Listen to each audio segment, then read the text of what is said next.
Morning. Morning.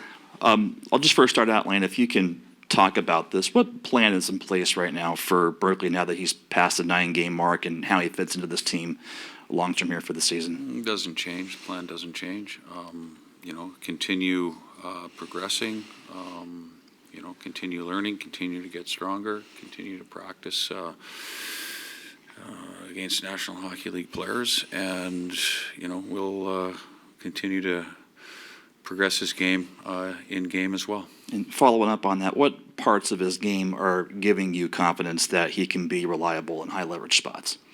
Well, he wants the puck, so it's a key for me. And especially we've had him at wing. We've played him a little bit at center.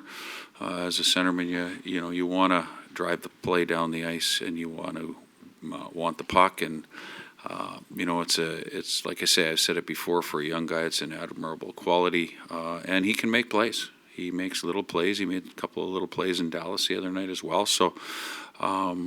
He's got a high hockey IQ from that standpoint, and we will continue. He's very coachable. We'll continue to progress him, on the other side of the puck as well.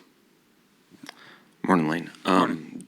Any update on Joey's status or timeline right now? No, same status quo here, and we'll see where we go from here. I think we'll know a little bit more over the next couple of days.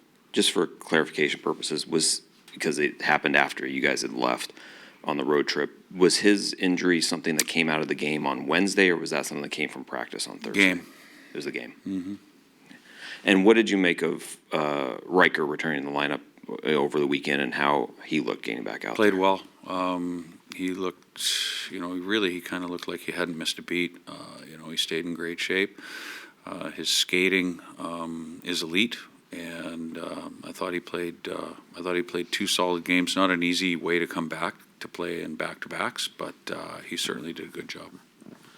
Lane, it looked like you guys did a good job generating a lot of shot volume and quality the other night in Dallas. From your perspective, I'm curious, is there one aspect of your group's game that you think led to that, or do you think it was kind of a couple things coming together on that front? Well, probably a couple things, but I think really, the game and the league, and certainly the offensive zone, you've heard the old saying, one and done. We weren't one and done.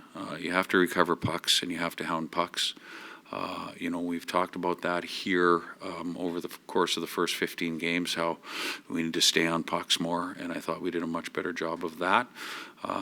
We've talked about also having a shot first mentality. I still think we can get better in that aspect. And then Columbus coming into tonight, I know they just played last night, but from your perspective, is there something that stands out when you look at them on video? Yep, they're extremely fast. They're highly skilled. They've got a couple of defensemen, Werenski in particular, who, he's elite and garners a lot of ice time, and he's up in the play. They're a very, very potent team if you let them be. And, I give them full credit. They've done a nice job there. All right. Okay. Yep. Thanks, Lane.